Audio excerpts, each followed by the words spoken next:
මම එකක් කියනවා ලාල්කාන්තට උඹ බූස්ලි නම් මම මයික් ටයිසන් දෙකයි දෙන්නේ බිම ඇදගෙන වැටෙන්න. නයසිනමයිඩ් හා විටමින් E සාරය නිෂ්පාදිත Forever Body Milk සහ Lotion. මම මාතර නගරයෙන් එනකොට දැක්කා නිල්වලා නදිය බුදි කරලා තියෙනවා. ඕගොල්ලොන්ගේ නායකයා හඳුන්වන්නේ දිස්ත්‍රික් නායකයා නිල්වලා ගඟ පහුගිය කාලේ බුදි කරා කිව්වා. හැබැයි මම එකක් කියන්න ඕන මම දේශපාලනේ දැක්ක කෝප් කමිටුවේදී මම හිතුවේ හඳුන්වන්නේ කවදා හරි මේ රටේ මුදල් ඇමති වෙයි කියලා. කවදා හරි හඳුන්වන්නේ මේ රටේ ජාතික නායකයෙක් වෙයි. අපි බලාපොරොත්තු වෙච්ච සියලු දේවල් සුන් වෙලා ගිහිල්ලා තියෙනවා. අද කර්මාන්ත අමාත්‍යාංශේ කරගන්න බැරි වෙලා තියෙනවා. මාතර දිස්ත්‍රික්කයේ ඇත්තම අම්මේ තාත්තේ මං අඳුරන්නේ හඳුන්වන්නේ විතරයි. මම තමයි මේ ලංකාවේ පළවෙනියටම ඉංග්‍රීසි බෑ කියපු කෙනා.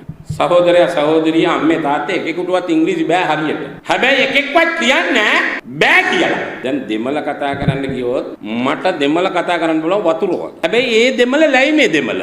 ඒ දෙමළ ඇවිල්ලා ජාතික මේ රැස්වීම් වලට නැත්නම් ජාතික උත්සව වලට ඒ දෙමළ හරියන්නේ නැහැ. ඒ වගේ මේ ඉංග්‍රීසි කතා කරන්න පුළුවන් ඔය සුද්දෙක් කරෙන් මෙන් ආවම පාරක් කරෙන් මෙන් ඇව්වම එහෙම කතා කරන්න පුළුවන් ඕන මිනිහෙකුට. ඒ එහෙම ඉංග්‍රීසි කාරෝ ටිකක් තමයි ඔගේ ඉන්නේ. එකෙක්වත් හැබැයි කියන්නේ බෑ කියලා. මම විතරයි කිව්වේ බෑ කියලා. ඔක මට බෑ කියපු වෙලාවේ අපේ නෝනා පුතාට කියලා දෙනවා බලන්නකො ලොකු පුතාට මගේ. තාත්තට පිස්සුනේ අර පාර්ලිමේන්තුවේ ගිහිල්ලා ඉංග්‍රීසි බෑ කියනවා. මගේ ලොකු පුතාට අවුරුදු 16යි එතකොට. ඔක කියනකොට. ඉතින් අම්මටත් බෑනේ.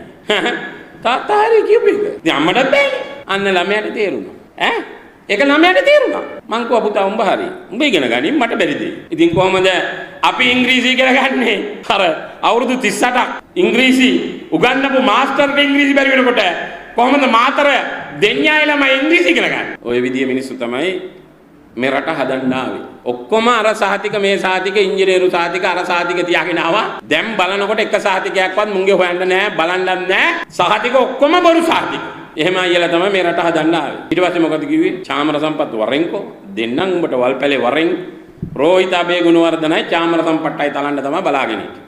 දැන් 88 89 ගේ චණ්ඩිකම් පෙන්වන්න හදනවා. ලාල්කාන්ත කියනවා ඊයේද පෙරේදාද මම බලාගෙන ටීවී එකේ රැස්වීමක අපි බූස්ලි වගේලු පවුල් ෂොට්ලු ගහන. මම එකක් කියනවා ලාල්කාන්තට උඹ බූස්ලි නම් මම මයික් ටයිසන් දෙකයි දෙන්නේ බිම ඇදගෙන වැටෙන්න. චාමරගෙන් දෙකක් කෑවොත් බිම ඇදගෙන වැටෙනවා ලාල්කාන්ත උඹ.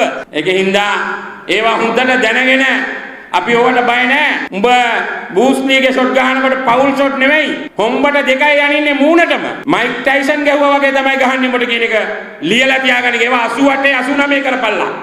88 89 අපිත් ඕවා කරපෙවුන් යකෝ තොපිත් එක්ක 88 89 උඹලත් එක්ක අපිත් කරපෙවුන්. ඒ කරේ දාන්නු පෙරවන්න.